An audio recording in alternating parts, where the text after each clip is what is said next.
जय हिंद दोस्तों, कैसे हैं आप सब। दोस्तों, जबलपुर से नागपुर के लिए अब जल्द ही चौथा रेल मार्ग शुरू होगा।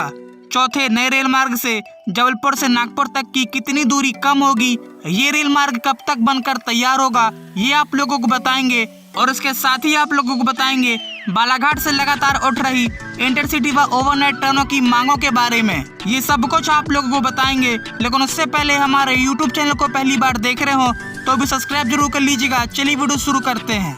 दोस्तों, जबलपुर से नागपुर के लिए जल्द ही एक और नया रेल मार्ग शुरू होगा।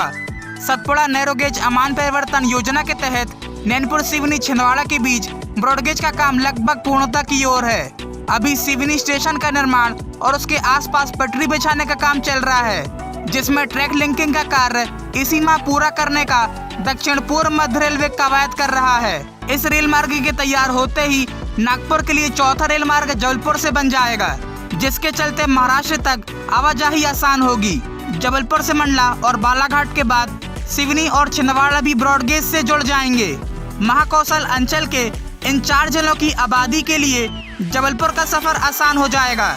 इसके साथ ही आप लोगों को बता दें, नैनपुर सिवनी छिंदवाड़ा रेल परियोजना में ब्रॉडगेज रेल लाइन बिछाने के साथ ही कुछ रेल खंडों में इलेक्ट्रिफिकेशन का भी कार्य चल रहा है, जिसके बारे में हम बताते भी आ रहे हैं। जल्द ही पूरी रेल परियोजना विद्युतीकृत हो जाएगी, जिससे आगे चलकर रेल मार्ग पर इलेक्ट्रिक इंजन से ट्रेनें दौड़ सकेंगी। जबलपुर से नागपुर के लिए 4 रेल मार्ग होंगे, जिनकी लंबाई इस प्रकार है। देखिए, वाया नरसिंहपुर इटारसी पांडुरना नागपुर 542 किलोमीटर। दूसरा रेल मार्ग नैनपुर बालाघाट गोंदिया नागपुर 366 किलोमीटर। तीसरा रेल मार्ग via Nainpur Balaghat Katangi Tumsar Nagpur 387 kilometre.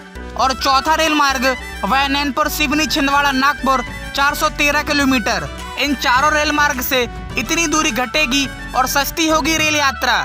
Jabalpur Gondia broad gauge बनने से पहले जबलपुर से इटारसी बैतूल पांडुरना होकर नागपुर तक का रेल मार्ग था, लेकिन अब नए ट्रैक से होकर वाया नैनपुर बालाघाट नागपुर जाने के लिए 3 रास्ते हो जाएंगे।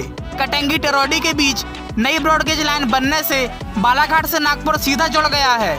नैनपुर सिवनी छिंदवाड़ा तक ब्रॉडगेज लाइन बनने के बाद नागपुर जाने के लिए यह एक वैकल्पिक मार्ग होगा। छिंदवाड़ा नागपुर के बीच ब्रॉडगेज का काम पहले ही पूरा किया जा चुका है और इटारसी के मुकाबले वाया नैनपुर होकर नागपुर की दूरी लगभग 250 किलोमीटर तक कम होगी। इससे किराया भी कम लगेगा और सफर भी जल्दी पूरा होगा। लेकिन अभी तक जबलपुर नैनपुर बालाघाट गोंदिया रेल मार्ग का कितना उपयोग यात्रियों को बेहतर रेल सुविधा दिला पाने में हुआ है, ये सभी जानते हैं। केवल निराशा के अलावा कुछ भी हाथ नहीं लगा।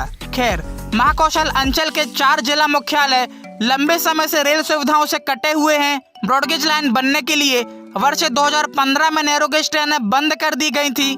सतपुड़ा अमान परिवर्तन योजना में लेट लतीफी के कारण अंचल के 4 जिलों की पिछड़ी और आदिवासी आबादी वाले शहर अब तक यात्री रेल सुविधाओं से वंचित हैं। अब आप लोगों को बताते हैं लगातार हो रही इंटरसिटी व ओवरनाइट ट्रेनों की मांगों के बारे में। देखिए, सतपुड़ा नैरोगेज के ब्रॉडगेज में बदलने के साथ ही बालाघाट और छिंदवाड़ा से जबलपुर तक ट्रेनों के संचालन की मांग उठ रही है। यात्री चाहते हैं कि सुबह के समय नागपुर से तुमसर कटंगी बालाघाट के रास्ते जबलपुर तक इंटरसिटी ट्रेन चले, जो दोपहर के बाद जबलपुर से नागपुर जाए। और इसके साथ ही जबलपुर नैनपुर छिंदवाड़ा नागपुर होकर ओवरनाइट एक्सप्रेस की भी जरूरत है, जो दोनों छोर से रात करीब 11 बजे चलकर सुबह 10 बजे पहुंचे, ताकि महाकौशल और विदर्भ के बीच यात्रियों की रेल आवाजाही की बाधा दूर हो जाए। खैर, छिंदवाड़ा सिवनी नैनपुर रेल मार्ग में चल रहे निर्माण कार्य और रेलवे ट्रैक की स्थिति हम आप लोगों को शुरू से ही बताते आ रहे हैं और आगे भी अवगत कराते रहेंगे। फिलहाल आज की वीडियो में बस इतना ही। मिलते हैं किसी नए वीडियो में किसी नए टॉपिक के साथ। वीडियो को लाइक और ज्यादा से ज्यादा शेयर कीजिएगा, जिससे कि ज्यादा से ज्यादा लोगों तक ये इन्फॉर्मेशन पहुंच सके। और साथ ही हमारे यूट्यूब चैनल को पहली बार देख रहे हो तो भी सब्सक्राइब जरूर कर लीजिएगा। तब तक के लिए जय हिंद दोस्तों।